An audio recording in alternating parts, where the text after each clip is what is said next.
Good morning. Let us start. In yesterday's class, we have completed the discussion on one-dimensional defect, which we refer as dislocation. Now, in today's class, we're going to move to the two-dimensional variant of the defects. You know, two-dimension makes the geometry which we referred as the plane or surface. Hence, you can refer the two-dimensional defect also as the planar defect or the surface defect. Now, when you say the defect is a surface defect, your surface could be an external surface or it could be an internal surface. External surface is basically the free surface which bounds the solid, means the faces of the solid is your external surface or say free surface. Why it is a defect? It is a defect because the atoms making the outer boundary of the solid has different number of nearest neighbors as compared to those which lies in the interior region. Why this is happening? This is happening because there is no next atomic layer on the top of the free surface. So every bond that belongs to the upper layer is now broken. And we know if your surface possesses broken bond, it is chemically active and hence every free surface acts as a defect site. Likewise, you can also have an internal surface which is defected. Now, defect can be present as a same phase. Same phase here means either the same chemical phase or same physical phase. So, in either case, the defect could be present when the phase is identical in the two different regions or phase may be different.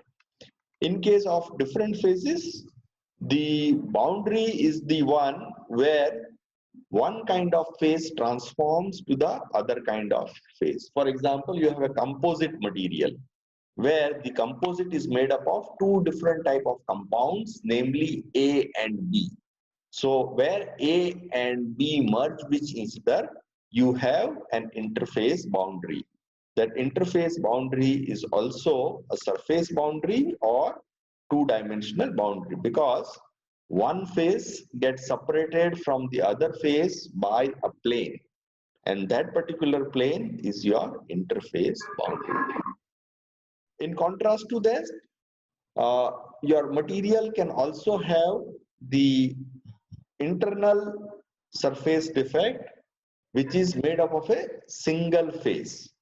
The typical examples of same phase internal surface defects are the grain boundary. Grain boundary is basically the region which differentiate two grains. How the grains differ from each other?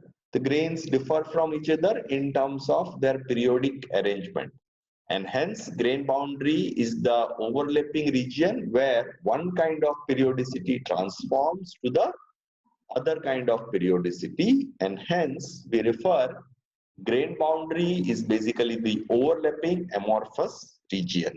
So that amorphicity of the grain boundary or an interface boundary is being referred as the surface defect. Remember, when you show the grain boundary, it appears as a line, but actually it is not a line. It is a plane which is going vertically into the screen of your diagram. So what we are looking is basically at a cross-sectional view. In fact, it's your grain boundary is having a two-dimensional structure, and what you are looking is its edge. The other kind of internal boundary is stacking fault and twin boundary. Stacking fault is basically some mismatch in the organization of atomic planes in the unit cell. For example, when we talk about the SCP unit cell, we refer the unit cell to be stacking of A, B, A type of planes, or you can have an ABC type of planes.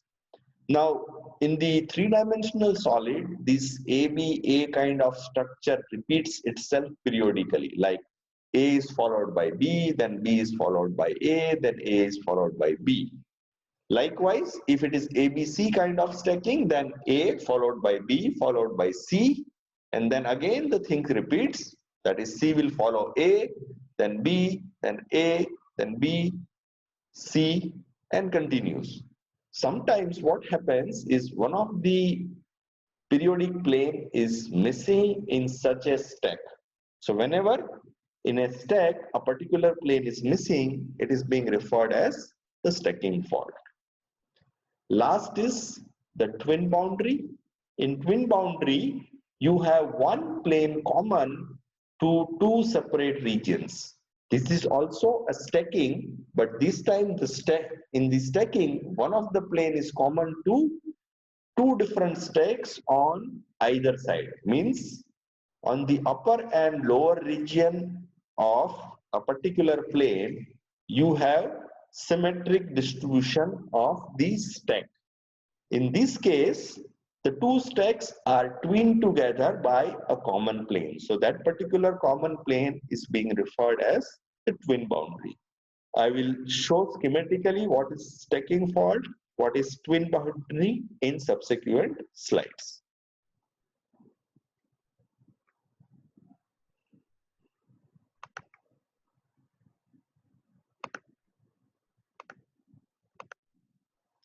Okay, let's first talk about the external surface. As I said, external surface is the one where you have broken bonds. For example, if you refer the upper layer, then you can see that the upper layer has couple of its bonds which is broken, and because of that your free surface is the defect. Now, if I cut this object from the middle, then I can create additional free surfaces. Like if I cut this along this yellow plane, then I end up creating two more additional surfaces, and these additional surfaces are also be the defects because they also now contains some of its bonds which is broken. So when you uh, cut a surface whose cross-sectional area is A, you are creating two more free surfaces with an equal area A each. Therefore, the total defected area now gets doubled to twice of A.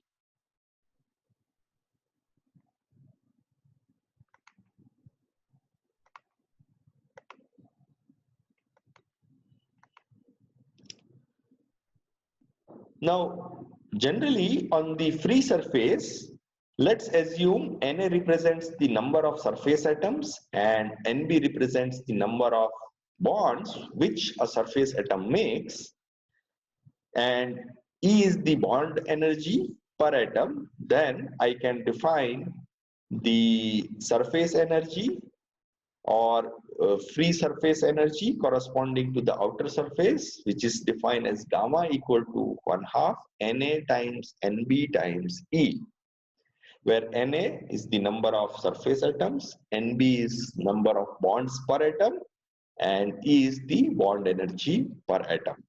So this 1/2 Na times Nb times E represents the total surface energy per unit area.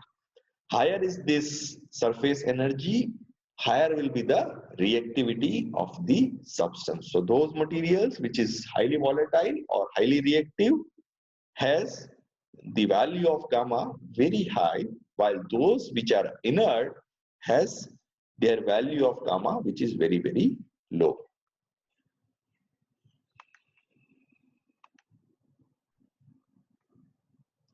Now let's look at the other kind of surface defect, which is because of the internal surface.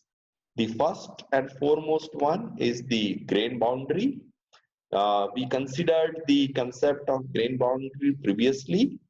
It is basically the adjoining region which separates two grains. So let's assume we have two separate grains, namely grain 1 and grain 2. Then the grain 1 and grain 2 is separated by an interfacial region which is marked with dark black line. This dark black line is nothing but your grain boundary. Since grain boundary is amorphous and differentiates between two periodic grains, therefore we consider the grain boundary to be an internal surface defect. Remember, if you look at the grain boundary, it mimics as if it is a line. But we are looking at the cross-sectional view. Actually, the grain boundary extends itself vertically into the screen, and hence it is a planar defect and not a one-dimensional defect. Is it clear why grain boundary is not a one-dimensional defect and it is a two-dimensional defect? Because it is a plane. What you are looking is the cross-sectional view, so you are looking only at the edge of that plane, which appears as a line.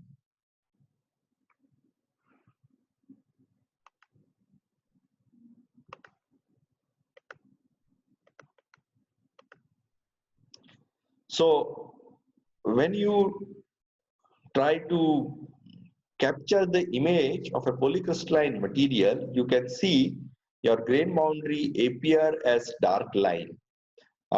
We have performed this experiment in our lab session as well. Why this is happening? This is happening because the reflected rays coming from the grain region and grain boundary region gives you different contrast. For example, if I look in this particular region, you can see I am getting a sharp reflection from the planar surface. So I can see this region as a bright region because most of the light reaches to the eye, while where there is a grain boundary, uh, because the grain boundary has a different structure, you can see the reflection coming from the grain boundary region is going in a direction which is quite arbitrary, and generally it does not reach to the observer, and because of this your grain boundary appears dark in our observation as compared to the smooth surface of the grain.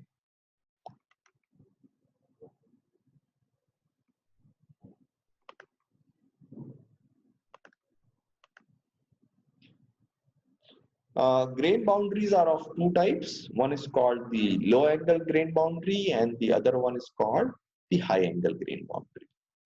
As the name suggests, in case of low angle grain boundary, if you shift one grain by an angle, then you can replicate it into the other grain. Means if you change the orientation of one grain by an angle, and if you are achieving the second grain, and if the angle is small, typically less than 20 degree, then it is being referred as the low angle grain boundary. And if this angle is large, typically greater than 20 degrees, it is being referred as the high angle grain boundary. As I said, one grain orientation can be obtained by rotation of another grain across the grain boundary about an axis through an angle. If the angle of rotation is high, as I said, greater than 20, it is called high angle grain boundary. And if the angle of rotation is low, typically less than 20 degree, it is called a low angle grain boundary. So what you are doing, you have two different grains, you are rotating one of the grain about an axis, and if the angle of rotation vis-a-vis to that particular axis is high, then it is high angle grain boundary, and if it is low, then it is low angle grain boundary.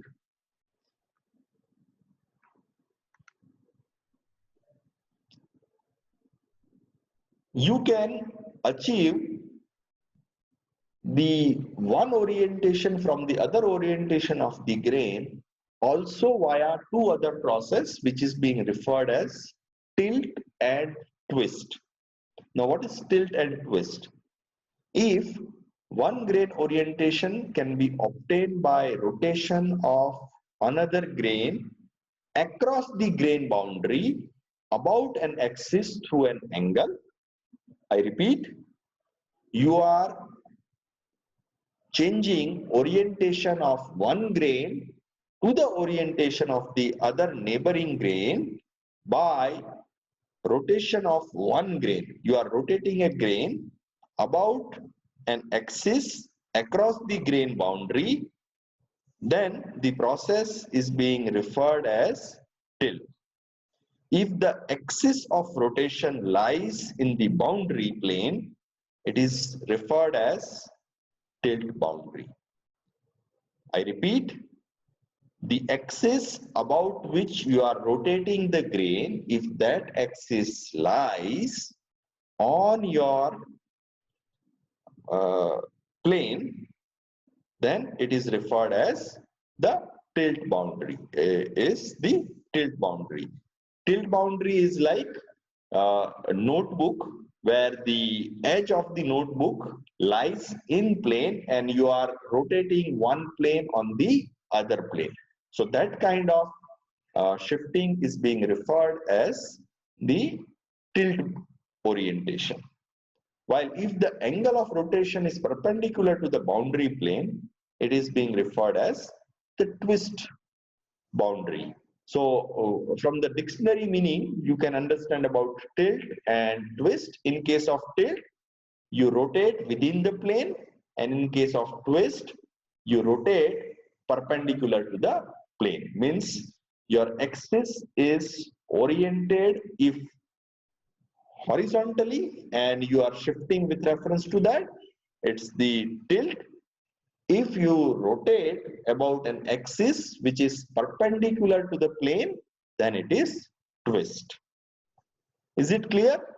The difference between tilt and twist? One is in plane, other one is perpendicular to the plane.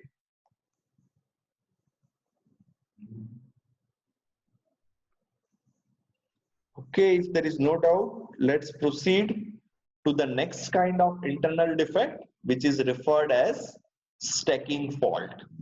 Now, many solids form their unit cell by stacking of different atomic planes. For example, you can have an FCC structure, which is an equivalent structure of an HCP. We have stacking of three different planes called A, B, C. So in a periodic solid, the solid is made of regular periodic repetition of stacking of plane A, B, C. So what you expect is, ideally in a perfect crystal, your stacking should be something like this: A, B, C, then again A, B, C, then again A, B, C, and process continues.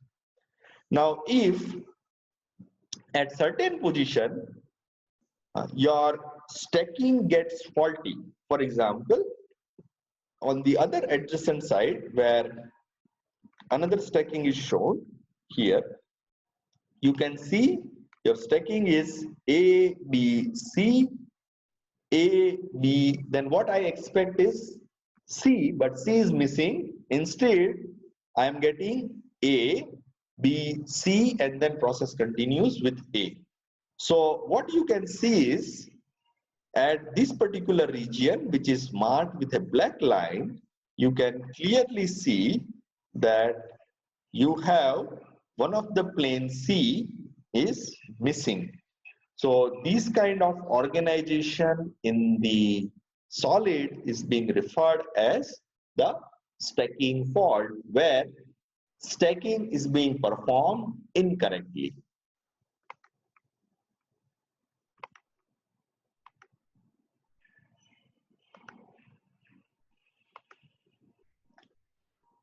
This is the typical example of a Another internal defect, which we referred as the twin plane or twin boundary.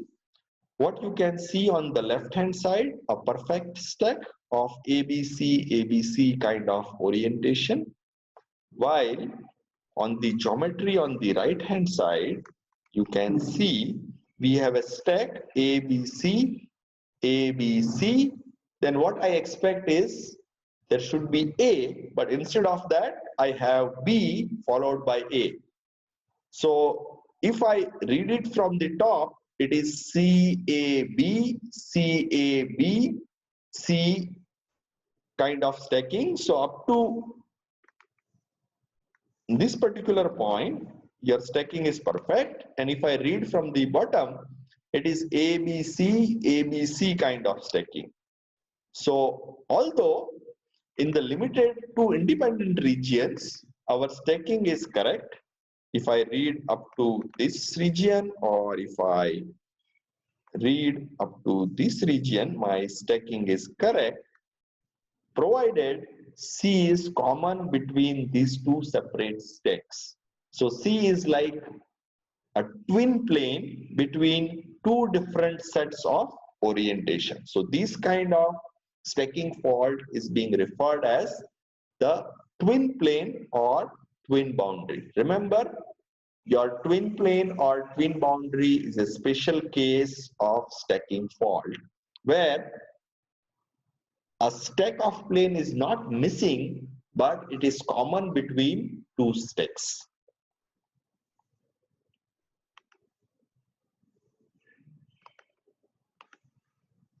So this is the typical representation of a twin plane or twin boundary. What you can see is this particular overlapping region is common to two different kind of orientation. If I look along this region, it is making a perfect periodic structure here as well as on the other side. So if I refer this orientation on the left hand side as A and on the right hand side as B, then the interface between two regions A and B is through a twin boundary. Twin boundary is basically belonging to both the part of the solid. Is it clear? Any doubt?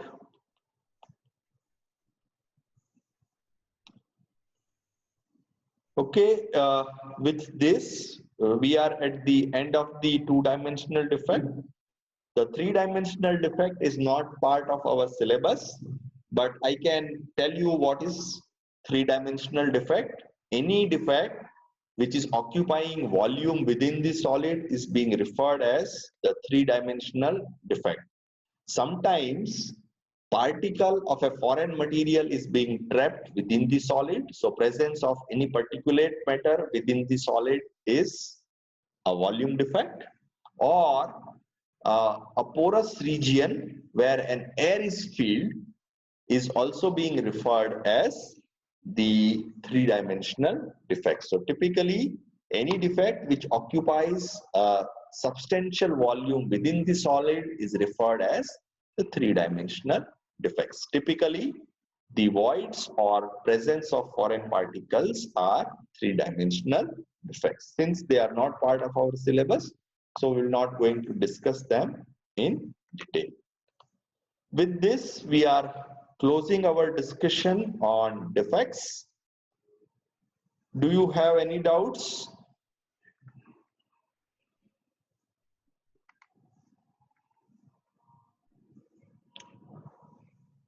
Okay, if there are no doubts, we are moving to the next unit.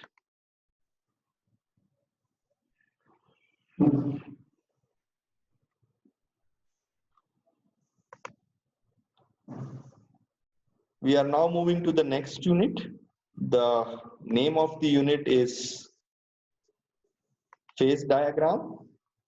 So as the name suggests, in this particular unit, we will going to study a diagram which is nothing but a graph which is representing different phases.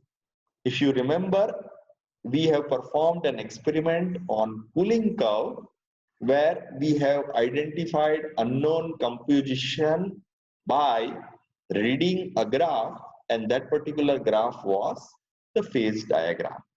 So in this particular unit, we will going to study many such phase diagrams, and ultimate objective of this particular unit is to read the phase diagram, and once you start reading the phase diagram, you should be able to predict the properties of the material in different phases. So we will understand two different aspects. One is how to read phase diagrams, and then second, how to predict properties of the solid once you read the phase diagram. Now, phase is a very common term in science.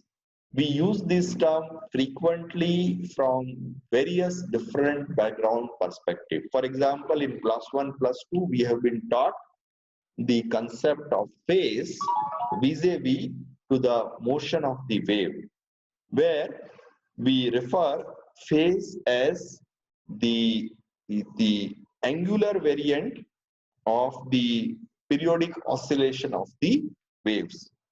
When you use the term phase in material science, it has nothing to do with the waves. Rather, phase here means a region of the solid which is homogeneous. When I say the region of the solid which is homogeneous, your homogeneity may be the chemical homogeneity, or your homogeneity may be a physical homogeneity in terms of its crystal structure. So the definition of a phase is basically a homogeneous portion of a system that has uniform physical and chemical characteristics. So any region within the solid which possess homogeneous chemical and physical properties is being referred as a phase. A common phase diagram that have been taught to us from our primary school days is the phase diagram which is shown on the right hand side. This is the phase diagram of water. We know if I make pressure versus the temperature graph, then water can exhibit in different states. So basically, the phase diagram of water is basically plot of pressure versus temperature. Depending on the value of pressure and temperature, your H2O can exhibit either the solid state, which we referred as ice, or the liquid state that we referred as water, or the vapor state that we referred as steam.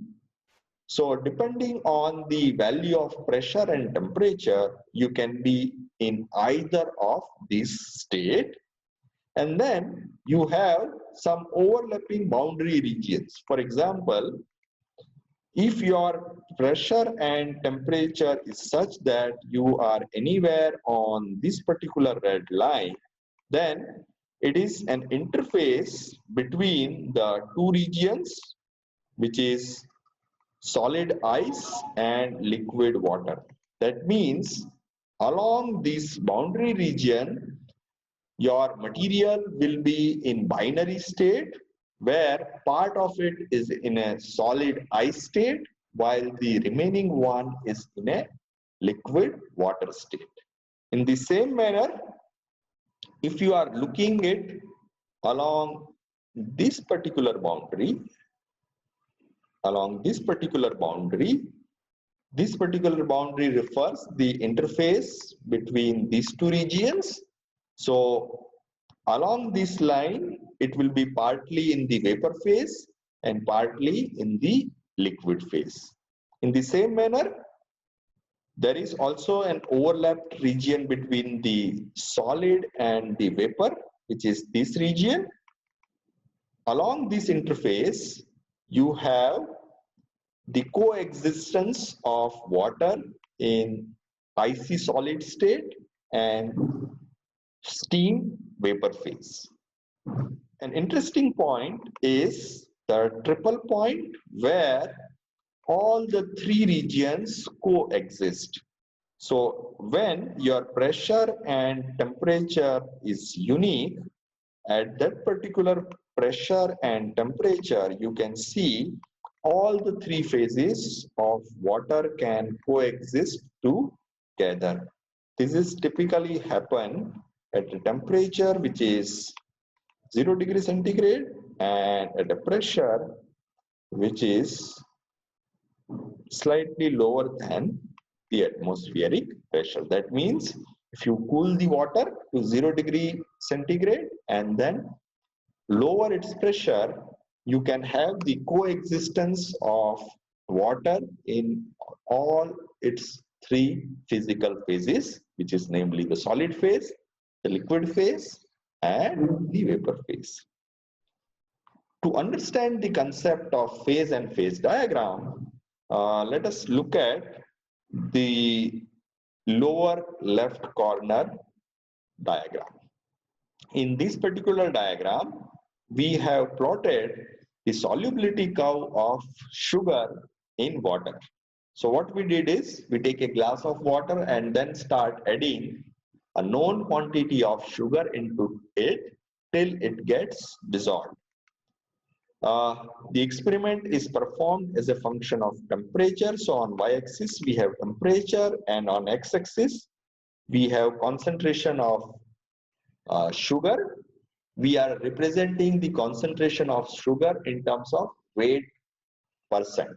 Weight percent here means out of the total mass, what is the mass of sugar present. So what you can see is at 0 degree temperature, the extent of sugar which you can solubilize is starting from 60 plus. That means out of the total weight, 60+% of weight can be of sugar in aqueous system at 0 degree centigrade. And then you can see as you raise the temperature, your solubility line, which is basically the demarcation region between the solid and liquid, you can see it is tilted towards the right hand side. The right hand side tilt indicates that you are increasing your solubility of the sugar as you raise the temperature.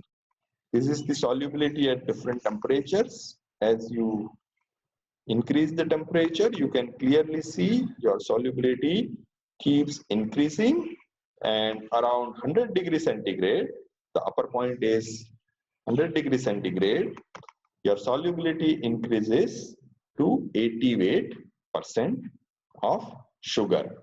That means your minimum solubility is around 60% and highest solubility is around 80%, and it changes itself as a function of temperature. If I look on the left hand side of the solubility line, what you get is one particular phase, which is your liquid syrup, where your entire sugar gets dissolved into it. Why it is so? It is because irrespective of temperature, your sugar content is less than 60%, and when your sugar content is less than 60%, it can completely get dissolved into it. But if you are on the right hand side, that means you are here, then you will get two different phases. One is the sugar syrup, which is the liquid state, and another one is undissolved sugar, which is in the solid state. Why this is happening? Because now you are in a concentration region which is higher than the solubility of the sugar. For example, I take 100% sugar and add into the water. Then out of that 100% sugar, the highest amount which I can dissolve is 90%. That too at 100 degrees centigrade. So at least 10% of the sugar will remain undissolved on the right hand side of the solubility curve. So solubility curve is basically the demarcation region from a liquid state to a liquid plus solid state. On the left hand side of the line, I have only one state, which is pure liquid state, while on the right hand side of that line, I get two states, namely the liquid state of the sugar syrup and the solid state of the undissolved sugar. Okay, if I ask you a question like what is the solubility limit at 20 degrees centigrade? So if that kind of question is asked, what should you do is you go to the 20 degree. So this is the 20 degree. Draw a horizontal line where it intersects the solubility line. Take a vertical intercept on the x-axis. The point at which your x-axis passes is the solubility limit. So it will be somewhere between 60 and 70. Let's assume it to be 65. So your answer is, it is 65 weight percent of sugar. If your concentration is less than 65 weight percent, then you end up with one particular phase, that is the syrup phase, because all your all your sugar will get dissolved in that case. And if your concentration is higher than 65 weight percent, you end up with the syrup plus sugar phase. That is somewhere here, if you are, you will get two phases, which is the liquid syrup and solid undissolved sugar. Are you following me? Is there any doubt? No, sir. Okay, so here what is the phase? Phase is either the solid sugar or the liquid syrup.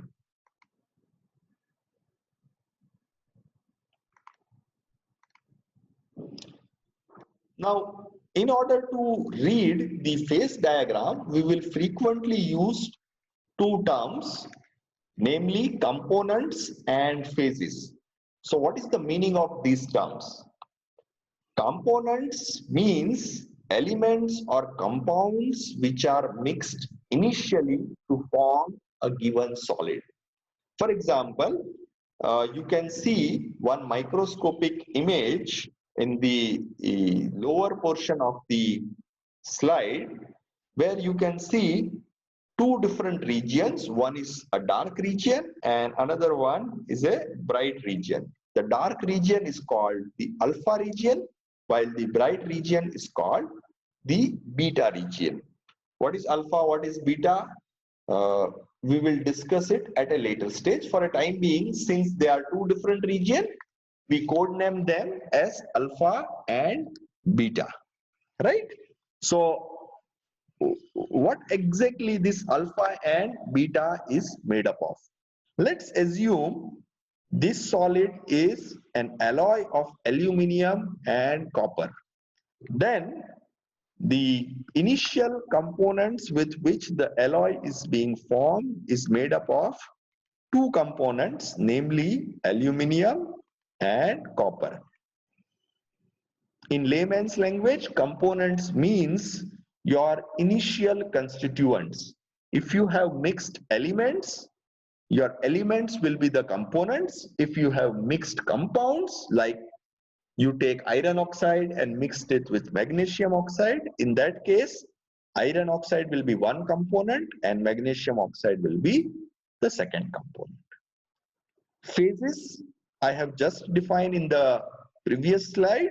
Phase means a homogeneous region which possess identical chemical or physical properties. So phases basically physically and chemically distinct region that results into different phases, namely like alpha and beta. So now you can Be clear here. In what way alpha is different from beta? Either they are chemically different or they are physically different. When I say they are physically different, it means either they have different physical phases like solid, liquid or vapor, or they may be in the same physical phase like both of them are solid but they are chemically different. For example, alpha and beta. If you remember, in the cooling curve, we have alpha and beta different in terms of its chemical composition. So you can have different phases, either they differ in terms of its chemical composition or in terms of their crystal structure or both. So in either way, you will say your solid is made up of multiple phases when you have physically distinguishable phase present or chemically distinguishable phase present. Is it clear? What do you mean by components and what do you mean by phases? Okay, if there are no doubts, since we are running out of time, let us close this session. In tomorrow's class, we will continue our discussion from this point onward. Sir, recording of this lecture. Yeah, I'm uploading all recorded lectures during the weekend. So on the coming Saturday, Sunday, you will receive uploaded lectures for this week. All previous lectures have already been uploaded and its link is shared on the LMS page. If you go to the LMS page, there the link for Zoom lectures is available under my name. So you have to go to the LMS, then to the Zoom lectures, and then my name. You will find all recorded lectures there. Thank you, sir.